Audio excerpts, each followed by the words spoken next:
Hello friends, स्वागत है आपका उत्तराखंड ऑनलाइन एजुकेशन हब में। तो गाइज, आज हम स्टार्ट करने वाले हैं हिंदी की न्यू सीरीज। ठीक हो गया। जैसे कि आपको पता है, अगर आप उत्तराखंड की बात करें, ग्रुप सी एग्जाम में जो आपकी उत्तराखंड आती है वो कितने मार्क्स की आती है? 20 मार्क्स की आपकी रखी गई है। तो 20 मार्क्स में जो भी पूरा सिलेबस है वो पूरा सिलेबस हम कवर करेंगे एक एक करके। ठीक है। अगर अभी तक चैनल को सब्सक्राइब नहीं किया गाइज तो चैनल को आप सब्सक्राइब कर दीजिए। अब देखिए, 20 मार्क्स की हो गई। तो स्टार्टिंग अगर करें हम, तो वर्ण से हमारा क्या होता है? स्टार्ट होता है। इससे पहले गाइस देखिए, इसके इतिहास के बारे में बात करें तो 2 वीडियो में बना चुका हूँ। ठीक है। प्लेलिस्ट में आपको मिल जाएगी, आप वहां पे जाके देख सकते हैं। एमसीक्यू की फॉर्म में है, थ्योरी की फॉर्म में भी मैं करा दूंगा जब हमारा ये बेसिक व्याकरण वाला पार्ट क्या हो जाएगा, खत्म हो जाएगा। तो देखो, हेडिंग क्या लिखी हुई है? वर्ण लिखी हुई है। ठीक है। वर्ण तथा ध्वनि विचार। सबसे पहले समझते हैं वर्ण की जरूरत क्यों पड़ी हमें। ठीक है। अभी मैं आपसे बोल रहा हूँ तो एक लैंग्वेज में बोल रहा हूँ ना, एक भाषा का प्रयोग कर रहा हूँ। तो भाषा को व्यक्त करने के लिए, अपने विचारों को व्यक्त करने के लिए इंसान को क्या पड़ती है? एक भाषा की, एक लैंग्वेज की क्या पड़ी? जरूरत पड़ी। तो उसी के विकास में अब देखो, भाषा को व्यक्त करने के लिए सबसे पहले क्या होता है? समझो, वाक्य।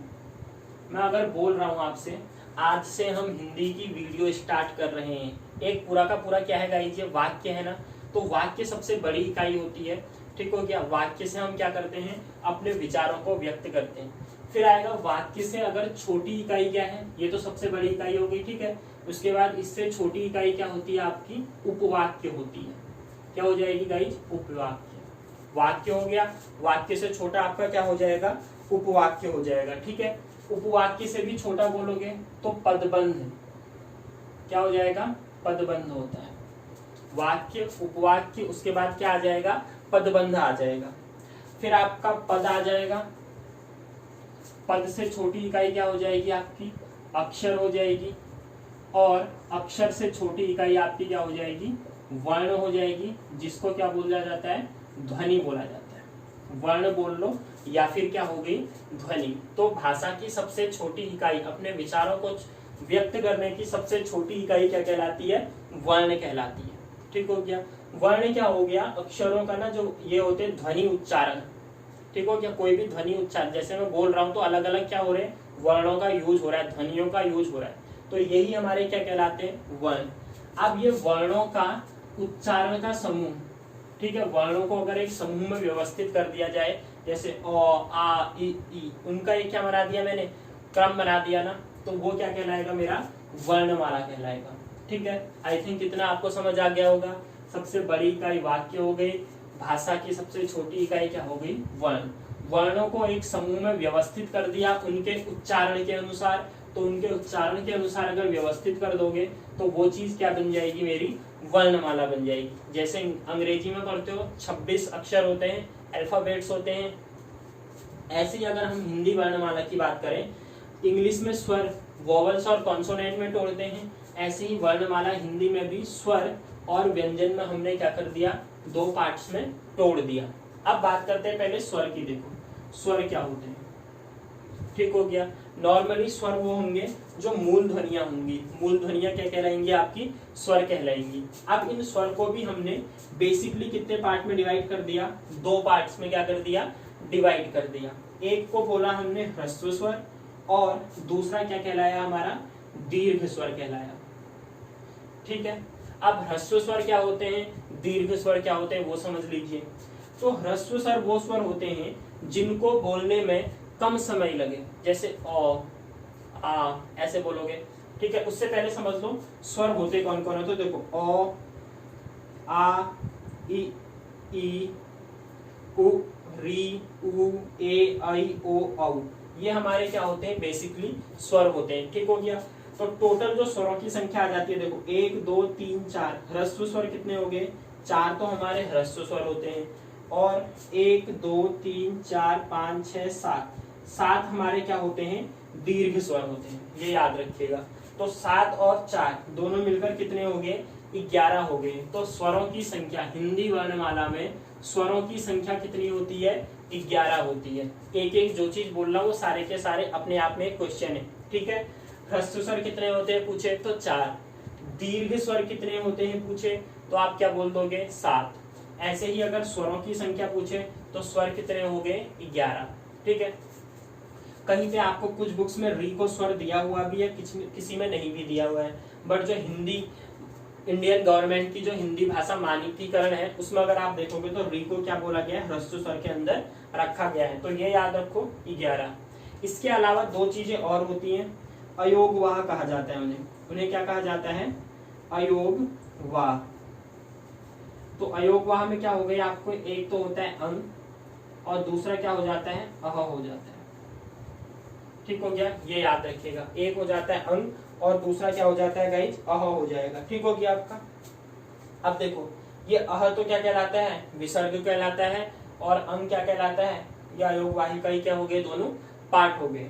अब ह्रस्व स्वर मैंने आपसे बोल दिया, ह्रस्व स्वर ऐसे स्वर जिनको बोलने में कम समय लगे, जिनको बोलने में कम समय लगे। कौन कौन से होते हैं, अ, ई, उ और री। अ, ई, छोटा ऊ और री। ठीक हो गया, ये ह्रस्व स्वर हो गए।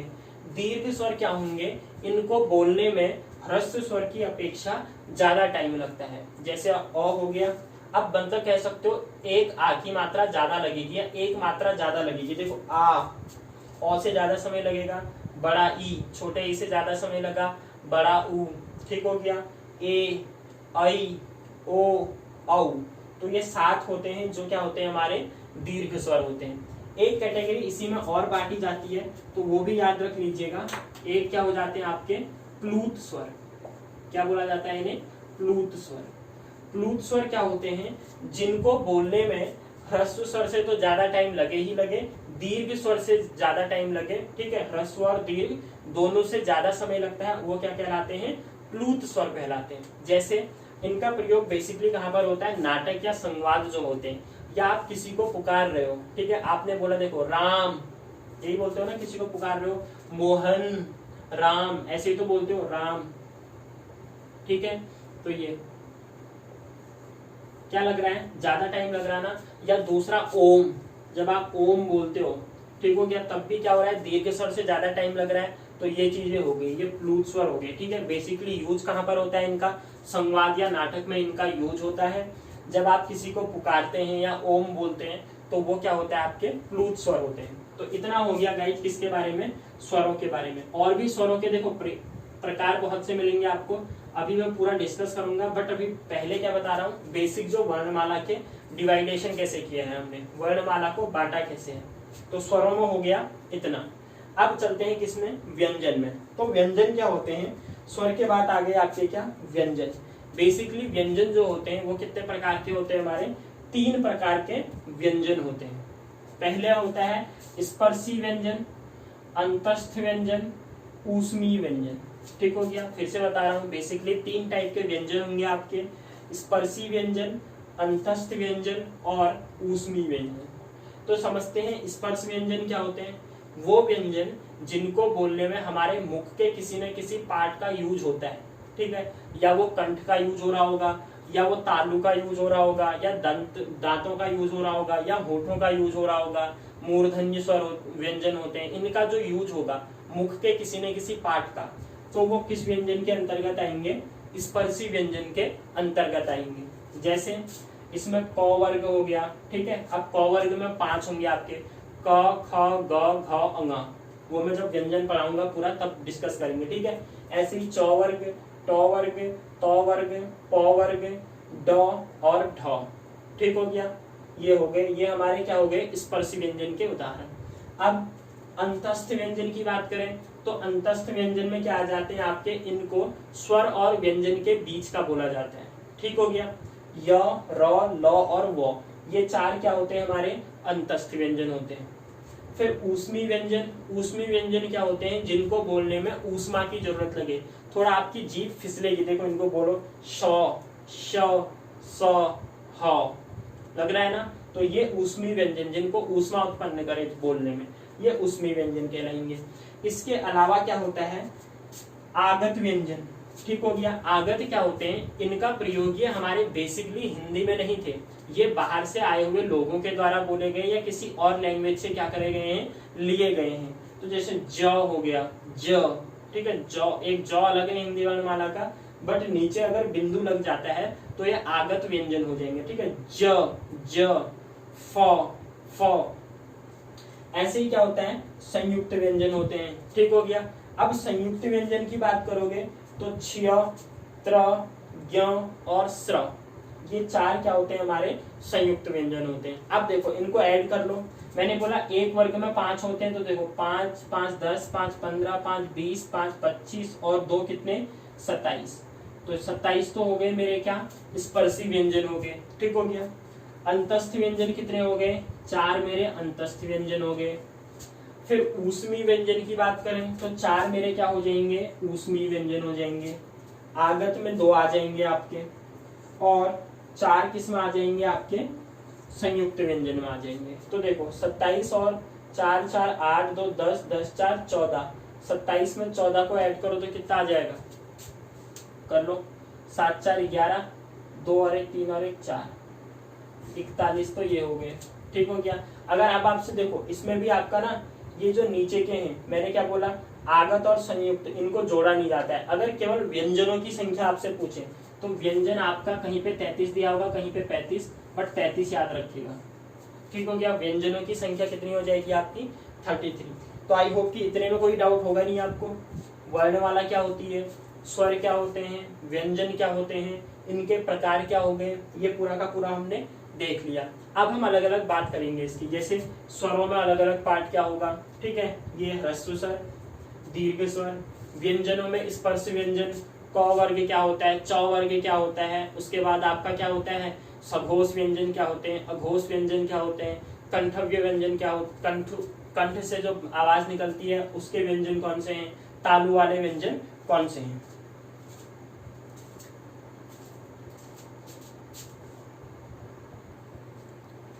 अब अगर बात करेगा इस, देखिए स्वरों के प्रकार की। ठीक हो गया।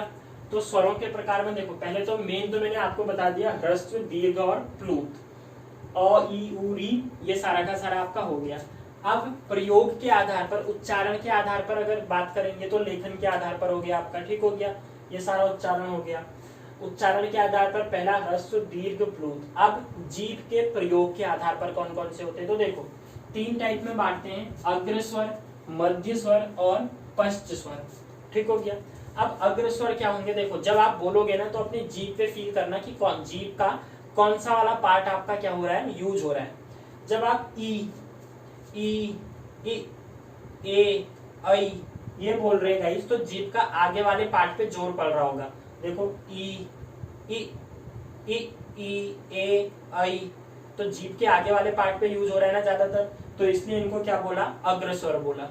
अब मध्य स्वर, जब आपकी जो टंग है, जीभ है, उसका बीच वाले पार्ट पे ज्यादा क्या पड़े, भार पड़े, या उससे बोलने का प्रयास हो रहा हो, तो मध्य स्वर अ, तो जीभ का मिडिल वाले पार्ट का क्या हो रहा होगा, यूज हो रहा होगा। पश्च स्वर की बात करें तो पश्च मतलब अब जीभ के पीछे वाले पार्ट पे ज्यादा जोर पड़ेगा। देखो आ, ई, उ, ओ, औ, आ। ठीक हो गया। तो ये हमारे क्या हो गए, पश्च स्वर।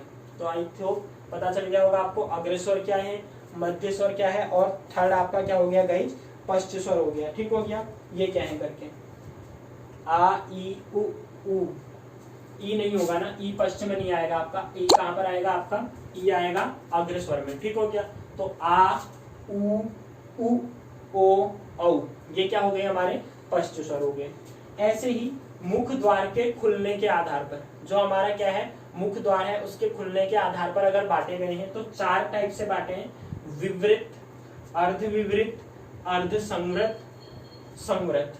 ठीक हो गया। अब ये क्या होते हैं, देखो आ बोल के देखो, आ, मुंह का द्वार है जो पूरा का पूरा ओपन हो रहा है ना, तो विवृत स्वर वो स्वर होते हैं जिनमें मुख का द्वार आपका क्या हो जाएगा, पूरा ओपन हो जाएगा। एक होता है, वो कौन सा होता है, आ होता है। अर्धविवृत मतलब मुख जो है, मुख द्वार आधा खुले। देखो अ, ऐ, औ। ठीक हो गया। मुख द्वारा पूरा नहीं खुल रहा, जैसे आ में पूरा खुल रहा है, अ, ऐ, औ आधा खुल रहा है, तो ये अर्धविवृत होंगे। अगला आता है अर्धसंवृत। संवृत का मतलब क्या होता है, बंद। जैसे विवृत मतलब ओपन, ऐसे ही संवृत मतलब क्या होता है, क्लोज होता है। तो ए, देखो ए, ओ, खुल नहीं रहा ना, आधा क्या है, बंद है, जो आपका मुख द्वार है, ए, ओ, ठीक हो गया। तो ये अर्ध संवृत। ऐसे ही संवृत की बात करोगे तो मुख पूरा का पूरा बंद रहेगा, मुख द्वार पूरा बंद रहेगा। देखो ई, उ, क्या मुख द्वार ओपन हो रहा है? नहीं हो रहा है। तो ये आपके टाइप हो गए, किसके टाइप से गाइस? अकॉर्डिंग टू मुख द्वार के खुलने के आधार पर। मुख द्वार के खुलने के आधार पर 4 विवृत, अर्ध विवृत, अर्ध संवृत, संवृत। ठीक हो गया। कई लोगों ने यूं देखा होगा, देखो एग्जाम में जो सिलेबस है उसने अलग से डिवाइड किया हुआ नहीं है, बट आप अगर एक बार पूरा का पूरा रिवाइज कर लेते हो तो उसके बाद क्या होता है, अगर एग्जाम में आता भी है तो आपको पता होगा। अब वो अर्ध विवृत बोले ना, तो आप एक बार बोल के भी देखोगे तो आपके माइंड में चला जाएगी बात कि हाँ ये कुछ हमने पढ़ा हुआ है, तो इससे रिलेटेड आप क्या कर लोगे, एग्जाम में आंसर करके आ सकते हो। ठीक है। बाकी जब पूरा सिलेबस हो जाएगा उसके बाद जो इम्पोर्टेंट टॉपिक है उसकी केवल एक वीडियो में पूरी हिंदी क्या कर लेंगे, हम कवर अप कर लेंगे। तो इतना हो गया। इसकी स्क्रीनशॉट ले लीजिए अगर आपको लेनी है।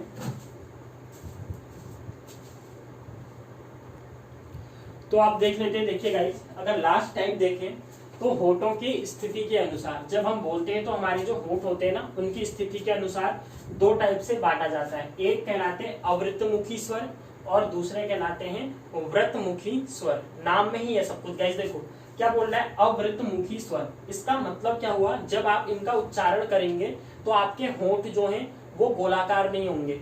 अवृतमुखी, व्रत की तरह गोल नहीं होंगे जब आप इनका उच्चारण करोगे। देखो अ, आ, इ, ए, ऐ, क्या होठों पे होठ गोल हो रहे। अब गोल होने का मतलब ना वो आप समझोगे इधर से। व्रतमुखी को बोलो उ, ओ, औ, तो होठ देख रहे हो क्या हो रहे होंगे, गोल, एक राउंड टाइप, व्रत टाइप का सर्कल बना रहे होंगे। तो व्रतमुखी जिनको बोलने में जो होठों की स्थिति है वो गोलाकार हो, उ, ओ, औ। अवृतमुखी अ, आ, इ, ए, ऐ। ठीक हो गया, इतना हो जाएगा। अब ये देखो गाइस, एग्जाम में पूछता है तो तब हो गया, नहीं तो जो मैंने फर्स्ट में बता दिया है, ज्यादा क्वेश्चन कहाँ से पूछेगा, ह्रस्व स्वर और दीर्घ स्वर से। ये बट एक बार आपको क्या होना चाहिए, कवर अप होना चाहिए। अगर आप क्वेश्चन देख लेते हो इस टाइप का तो आपको क्वेश्चन न्यू नहीं लगना चाहिए। अगला होता है, जब आप बोलते हो तो हवा क्या होती है, या तो मुंह से निकलेगी या कहाँ से निकलेगी, नाक से। तो उसके अकॉर्डिंग 2 में बांटा जाता है। एक होते हैं निरुनासिक, या फिर इनको क्या बोला जाता है, मौखिक स्वर। तो अ, आ, ई, ओ, आ, ई, हवा जो है वो कहाँ से निकलेगी, देखो अ, आ, ई, नॉर्मली मुंह से। अनुनासिक स्वर में क्या होता है, यहाँ पर जब आप बोलोगे तो नाक से भी हवा निकलेगी और कहाँ से, मुख से भी। ठीक हो गया, ये हो गए। तो ये था गाइज हमारा पूरा का पूरा किसका, स्वर का पार्ट। ठीक है। तो स्वर आपके यहाँ पर हो जाएंगे खत्म। उसके बाद 2 मैंने आपको बताई दिए हैं, अनुस्वार और, ठीक है फिर से एक बार बता देता हूँ, अयोगवाह बताए थे। ठीक हो गया। अयोगवाह कितने होते हैं, 2 होते हैं। एक होता है अंग और दूसरा क्या होता है आपका, अह होता है। ठीक है। ये आपका क्या कहलाता है, अनुस्वार कहलाता है, और ये आपका क्या कहलाता है, विसर्ग कहलाता है। ठीक है। जनरली जो विसर्ग होता है गाइज, इसका यूज कहाँ पर होता है, तत्सम शब्दों के लास्ट में होता है। जब हम तत्सम तद्भव पढ़ेंगे उसमें बताऊंगा। ठीक है। जैसे आपने देखा या तो लास्ट में होगा या मिडिल में भी कभी कभी, या प्रातः पढ़ा होगा, ऐसे ही होता है। तो ये क्या है, विसर्गी है ना। ठीक है। तो अयोगवाह में 2 चीजें याद रखिएगा, अंग और अह। अंग अनुस्वार कहलाता है और अह क्या कहलाता है, विसर्ग कहलाता है। तो टोटल हमने पढ़ लिए 13 स्वरों के बारे में। ठीक हो गया। अगर क्वेश्चन में पूछे कुल स्वर कितने होते हैं तो कुल में क्या हो जाएगा, देखो 11 आपका ऑप्शन होगा, 11 ज्यादा रहेगा। ठीक है, अप्रोप्रिएट। पर टोटल हम पढ़ते हैं 13। 11 री तक हो गए थे, 12वां अंग हो जाता है, 13वां क्या हो जाता है, अह हो जाता है। बट मानक जो हिंदी वर्णमाला है उसमें केवल कितने स्वर माने गए हैं, 11 स्वर माने गए हैं। तो इतनी होगी गाइज, इतनी वीडियो करते हैं। अब नेक्स्ट पार्ट में हम करेंगे व्यंजन के बारे में। व्यंजन कितने प्रकार के होते हैं, सघोष, अघोष, ये सारे के सारे व्यंजन वाले पार्ट में पढ़े जाएंगे। ठीक है। तो नेक्स्ट वीडियो को वेट कीजिएगा उसे देखने के लिए। यहीं पे वीडियो को एंड करते हैं। आई होप आपको वीडियो पसंद आई होगी। मिलते हैं न्यू वीडियो के साथ। Thanks, bye, have a good day.